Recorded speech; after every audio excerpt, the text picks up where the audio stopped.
Hello बच्चों, स्वागत है आप सभी का पावर एकेडमी के ऑनलाइन लर्निंग प्लेटफॉर्म पे। आज हम फिर से एक नया वीडियो लेके आ गए हैं।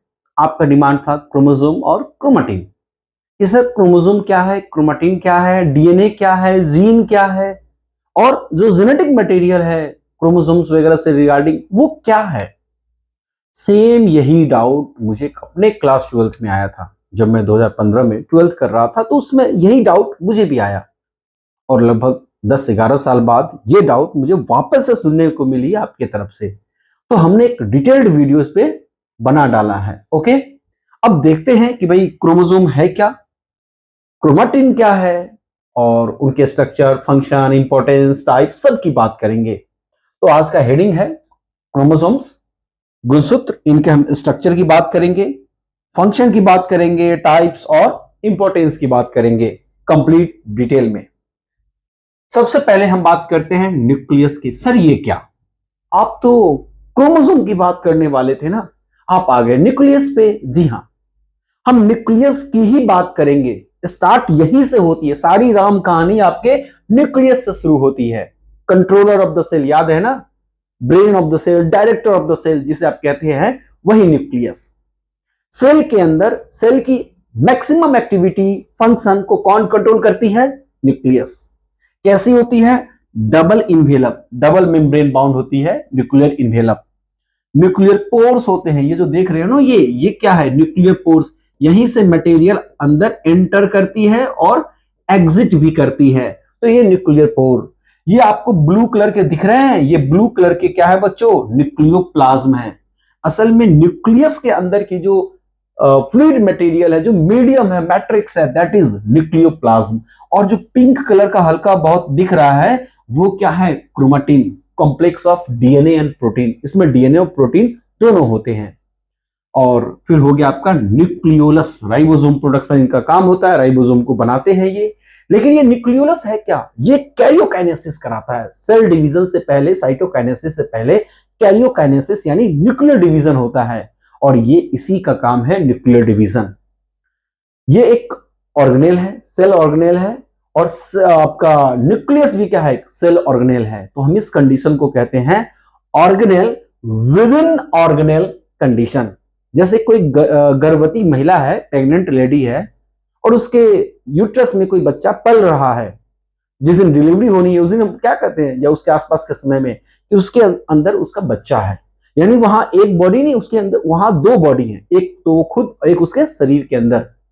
तो शरीर के अंदर शरीर है, वैसे ही ऑर्गेनेल के अंदर ऑर्गेनेल है। ओके, आगे बढ़ते हैं बच्चों। न्यूक्लियर इन्वेलप डबल मेम्ब्रेन होते हैं।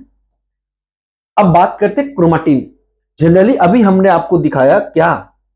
क्रोमेटिन। ये जो पिंक कलर के जो दिख रहे हैं वो क्या है बच्चों? क्रोमेटिन मटेरियल है, इन्हीं की हम अब बात करने वाले हैं।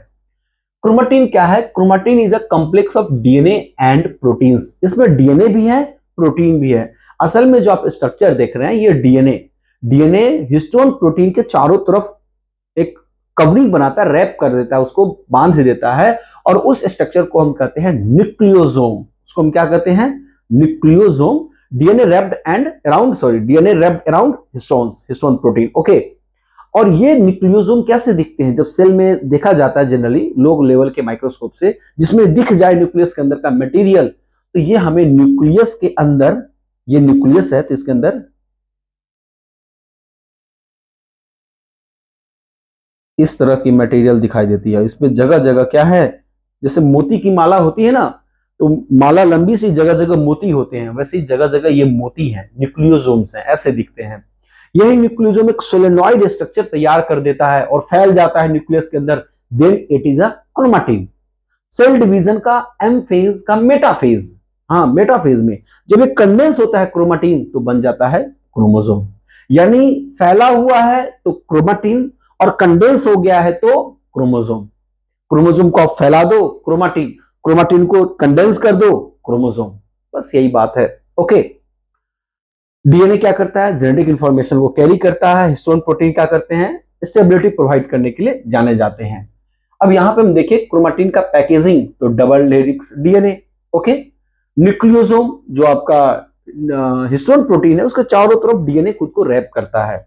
30 नैनोमीटर का फाइबर तैयार होता है, सोलेनॉइड स्ट्रक्चर, और फिर यही लूप्स बनाते हैं जिसको हम क्रोमेटिन लूप कहते हैं, और वो कंडेंस होकर के क्या बन जाते हैं, क्रोमोसोम बन जाते हैं बच्चों। अब ये क्या है, इनका फीचर देखें तो allows DNA to fit inside nucleus, बहुत इंपॉर्टेंट। असल में आपके पास 100 मीटर लंबा धागा है, suppose you are having 100 metre long thread, 100 metre लंबा धागा है, और मैं कह दूं आपको कि आपका जो पेन है, पेन उसका जो ढक्कन है, उस ढक्कन के अंदर वो सारा धागा ले आओ। लगता है इतना लंबा धागा कैसे आएगा, लेकिन आप कर सकते हो। आप क्या करो, सुई लो और सुई के ऊपर उस धागा को लपेटना शुरू कर दो। लपेटते लपेटते छोटे से साइज में आ गया, और फिर सुई निकाल के उसको उस ढक्कन के अंदर फिट कर दो। यानी एक लंबी सी धागा को आपने छोटे स्पेस में ले आया। यही काम आपका क्रोमोसोम किया एक तरह से। क्या, allows DNA to fit inside the nucleus. उतना लंबा, कितना लंबा, ह्यूमन का डीएनए लगभग 2.2 मीटर, 2.2 मीटर लॉन्ग होता है, लेंथ होता है इसका, और ये हमारे एक छोटे से सेल के छोटे से न्यूक्लियस के क्रोमोसोम में फिट आ जाता है। नेक्स्ट चले, अब बात है क्रोमोसोम की। क्रोमोसोम की बात करें तो क्रोमोसोम में डायड, मोनाड और टेट्राड। जनरली ये कंडीशन क्या है, जिससे मैं अपने दोनों पैर को सटा लूं और दोनों हाथ को सटा लूं। यानी कोई पर्सन है जिसने अपने दोनों हाथ ऐसे सटा लिए हैं नमस्कार की मुद्रा में, ठीक, सूर्य नमस्कार की मुद्रा में, और यहां पे वही पर्सन अपने दोनों हाथ को ऐसे फैला दिया है और दोनों पैर को ऐसे फैला दिया। इस केस में भी एक ही पर्सन है और इस केस में भी एक ही पर्सन है, यानी ये भी एक ही क्रोमोसोम है, और यहां दो ऊपर दो नीचे दिख रहे हैं, ये भी एक ही क्रोमोसोम है। इनफैक्ट जितने सेंट्रोमियर, क्रोमाटिड्स लिखा है, ये गलत मार्किंग है बच्चों, this is centromere, okay, this is not, this is centromere, okay. तो जितने सेंट्रोमियर, देख रहे हो यहां सही दिया है, जितने सेंट्रोमियर उतने क्रोमोसोम। यहां पे कितने सेंट्रोमियर, यहां पे 2 सेंट्रोमियर, यानी ये 2 क्रोमोसोम है, ओके। ऊपर वाले आर्म को हम कहते हैं P से रिप्रेजेंट करते हैं, नीचे वाले को हम Q से रिप्रेजेंट करते हैं। यहां 2 P है, 2 Q है, यहां 1 P है, 1 Q, 2 P dyad, 1 P monad और 4 P टेट्राड। ऐसे याद रखिए ना, कोई मसला नहीं है, सब याद हो जाएगा, ओके। नेक्स्ट चलते हैं आगे। क्रोमोसोम की बात करें तो क्रोमोसोम भाई अभी जस्ट हमने देखा इनके टाइप्स की, ठीक है, सॉरी स्ट्रक्चर की, स्ट्रक्चर और फॉर्मेट्स की। अब हम इनकी बात करेंगे तो क्रोमोसोम को स्ट्रक्चर का हम देखें तो ये है आपका सेंट्रोमियर रीजन, ठीक। सेंट्रोमियर के चारों तरफ बच्चों, बाकी चीज आप पढ़ लेना, इंपॉर्टेंट है, बट सबको मैं डिटेल में एक्सप्लेन करने लग जाऊं 2 घंटा से ऊपर चला जाएगा वीडियो, ओके। तो सेंट्रोमियर के चारों तरफ जो प्रोटीन कवरिंग होती है ना बच्चों, प्रोटीन की कवर होती है, इस प्रोटीन की कवर को हम कहते हैं बच्चों काइनेटोकोर, काइनेटोकोर। और सेंट्रोमियर ये जो आपका सेंट्रोमियर रीजन है, ये सेंट्रोमियर और ये प्रोटीन की कवरिंग एक साथ कहलाती है काइनेटोकोर कॉम्प्लेक्स। कॉम्प्लेक्स मतलब वही ग्रुप, ठीक है। इसी के अंदर है क्रोमाटिड फाइबर, इधर भी है, इधर भी है, इधर भी है, लेकिन यहां पे हमने उसको फैला के दिखाया डीएनए, और डीएनए का जो फंक्शनल सेगमेंट है that is gene, double helix DNA, okay. और ये जो क्रोमाटिड फाइबर है वो तो आपको दिखाया ही गया है, टीलोमियर एंड रीजन, टीलोमियर यहां पे गलत दिया हुआ है, ये डायड है लेकिन एन है, ये मोनाड है लेकिन एन है, ये टेट्राड है, ये 2n है बच्चों। कितने क्रोमोसोम उतने n लगा दीजिए, एक ही क्रोमोसोम n लेकिन डायड कंडीशन, एक ही chromosome monad condition n, 2 chromosome tetrad condition 2n, इनको हम कहेंगे हैप्लॉइड। मियोसिस में ऐसा कंडीशन देखने को मिलता है, ये भी है आपके हैप्लॉइड, और ये कंडीशन है आपका डिप्लॉइड। कोई पूछेगा ploidy level 2n, 2 chromosome 2n, इसकी प्लॉइडी लेवल एक ही क्रोमोसोम है n, इसकी प्लॉइडी लेवल एक ही क्रोमोसोम है बच्चों, तो क्या कहलाएगा n। नेक्स्ट, फंक्शन क्या है क्रोमोसोम का, तो सबसे इंपॉर्टेंट तो भाई ये जेनेटिक इंफॉर्मेशन को कैरी करते हैं, एक जनरेशन से अगले जनरेशन जेनेटिक इंफॉर्मेशन को पास आउट करते हैं। डायरेक्ट प्रोटीन सिंथेसिस, प्रोटीन भी सिंथेसिस करते हैं, इनके पास है जो क्रोमोसोम के अंदर क्रोमेटिड फाइबर, उसको फैला दें डीएनए, और डीएनए क्या करता है, आरएनए बनाता है, आरएनए से फिर प्रोटीन बनती है। रोल इन सेल डिवीजन, अरे भाई कैरियोकाइनेसिस, सीधा कहें तो कैरियोकाइनेसिस, कैरियोकाइनेसिस में हेल्प करता है, बिना इसके सेल डिवीजन हो ही नहीं सकता। इनफैक्ट मैं आपको बताऊं तो आप एक सेल देखते होंगे न्यूक्लियस, और ये सेल डिवाइड हो गई दो में। स्कूल के टीचर और मैक्सिमम कोचिंग के टीचर ऐसे ही पढ़ाते हैं कि एक सेल दो में डिवाइड हो रही है, ये हो गया मदर सेल, या इसी को हम कह देंगे पेरेंट सेल, और ये दोनों क्या हो गए, डॉटर सेल्स हो गए। लेकिन बच्चों इसके पीछे जो कहानी है, जो बायोलॉजी छुपी है, वो दिखता नहीं है, बहुत कम टीचर बताते हैं। मैं आपको बता दूं कि यदि हमारा पेरेंट सेल मदर सेल है तो ये रहा, ये अपने सेल डिवीजन से पहले अपने आप को इनलार्ज कर लेगा, सेल साइज डबल कर लेगा, ठीक है, न्यूक्लियस अभी भी एक है।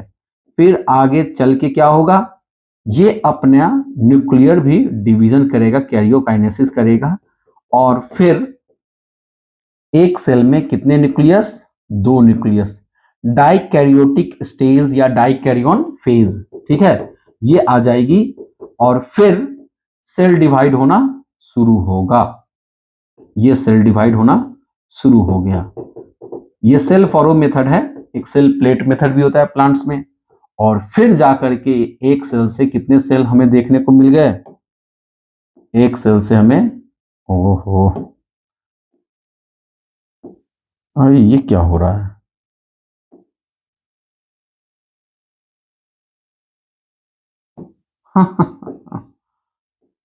अब ठीक है, एक सेल से हमें कितने सेल देखने को मिल रहे हैं, दो सेल देखने को मिल रहे हैं।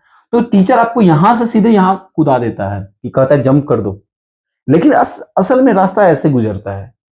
आप देख रहे हो ना कि कैसे न्यूक्लियस डिवाइड हो रहा है, न्यूक्लियस डिवाइड हो रहा है मतलब क्रोमोसोम डिवाइड हो रहे हैं, जेनेटिक इंफॉर्मेशन डिवाइड हो रहा है। तो वही तो कही गई है, role in cell division, chromosomes ensures accurate distribution of genetic material to daughter cells during mitosis and meiosis. Mitosis meiosis क्या है, टाइप्स ऑफ सेल डिवीजन। तो सेल डिवीजन के समय डॉटर सेल्स में equal number of genetic information जाए, ये chromosome इसको guarantee करता है।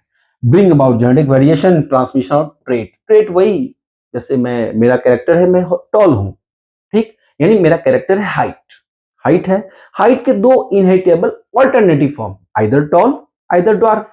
लेकिन जो फॉर्म है जो जाता है इनहेरिट होता है, वो टॉल और ड्वार्फ नहीं होता, वो टॉलनेस और ड्वार्फनेस होता है। कोई लंबा है, उसका अगला जनरेशन भी लंबा हो गया, बच्चे लंबे हैं, इसका मतलब क्या, उस व्यक्ति से अगले व्यक्ति में लंबा गया है, नहीं, लंबा पन गया है, टॉलनेस क्या है, बात समझ गए, बौना है तो बौनापन गया है, यानी जो दिखता है वो जाता नहीं, और जो जाता है वो दिखता नहीं, बात समझ गए। Okay, next slide, sorry next slide. Types of chromosome की बात करें तो देखो, जब सेंट्रोमियर सेंटर रीजन में होता है तो मेटासेंट्रिक, जब सेंट्रोमियर थोड़ा सा सेंटर रीजन से अपवर्ड शिफ्ट होता है किसी एक डायरेक्शन में, चाहे अपवर्ड या डाउनवर्ड, तो ये हो जाता है सब मेटासेंट्रिक। जब बहुत ज्यादा शिफ्ट हो जाता है तो इसको हम कहते हैं एक्रोसेंट्रिक, और एकदम किनारे में पहुंच गया तो टीलोसेंट्रिक, जैसे टीलोमियर है ना वैसी टीलोसेंट्रिक। ओके, और लास्ट है बच्चों इंपॉर्टेंस ऑफ क्रोमोसोम। क्रोमोसोम का हमारे लाइफ में क्या इंपॉर्टेंस है, ये कैसे हमारे लाइफ में इंपैक्ट डालता है, इसकी बात करें तो कैरी जेनेटिक इंफॉर्मेशन, भाई इसके पास डीएनए है, डीएनए में जीन है, और जीन हमारे अलग अलग एक्टिविटीज, अलग अलग फीचर्स, कैरेक्टर्स को कंट्रोल करता है, तो ये तो कैरी कर ही रहा है जेनेटिक इंफॉर्मेशन को। कंट्रोल सेल फंक्शन, सेल के कौन से सेल, कौन सा ऑर्गेनेल क्या काम करेगा, कब नहीं करेगा, सब कुछ कौन कंट्रोल करता है, क्रोमोसोम, और इनके अंदर भी डीएनए, उसके अंदर भी gene. Ensure accurate cell division, अभी जस्ट इसकी बात की, transmit hereditary traits, maintain genetic stability and the important in evolution, variation लाता है तो इवोल्यूशन में तो हेल्प करेगा ही करेगा। और यहां पे बच्चों थैंक यू फॉर वॉचिंग, आपने हमारी इस वीडियो को देखा, इसके लिए बहुत बहुत धन्यवाद। इस स्लाइड को बनाने में बहुत मेहनत लगी है, बहुत ज्यादा मेहनत लगी है बच्चों, और ये मेहनत का आप अपने तरफ से योगदान कर सकते हैं इस मेहनत के बदले एक लाइक दबा के। यदि अच्छा लगा तो दबाना, नहीं तो कोई दिक्कत नहीं है, ऐसा नहीं कि दबाना ही है। हाँ, आपको अच्छा लगा वीडियो, आप लाइक दबा के थम्स अप देके हमें सपोर्ट कर सकते हैं। आपकी सपोर्ट की हमें बहुत जरूरत है, बहुत ज्यादा जरूरत है बच्चों। ओके, और हाँ, सब्सक्राइब करो, अपने दोस्तों से सब्सक्राइब कराओ, जो आपके कलीग्स हैं, जो आपके क्लासमेट्स हैं, उनको बताएं। ये अभी इंग्लिश में आई है, चिंता ना करें, कल हिंदी में आ जाएगी। हाँ, सेम लेक्चर को मैं हिंदी में तैयार करवा रहा हूं, स्लाइड बन के आएगी, मैं हिंदी में भी बता दूंगा, टोटली हिंदी, इंग्लिश अलग हिंदी अलग, नो मिक्सिंग। ओके, तो आज की सभा यहीं रही बच्चों। अगला किस टॉपिक में वीडियो बनाऊं वो आप जरूर कमेंट कर दे, और व्हाट्सएप पे कमेंट कम करके चैनल पे करो ना, फ्री है। और see you in the next session, bye bye, shining out. Subscribe कर देना। हाँ।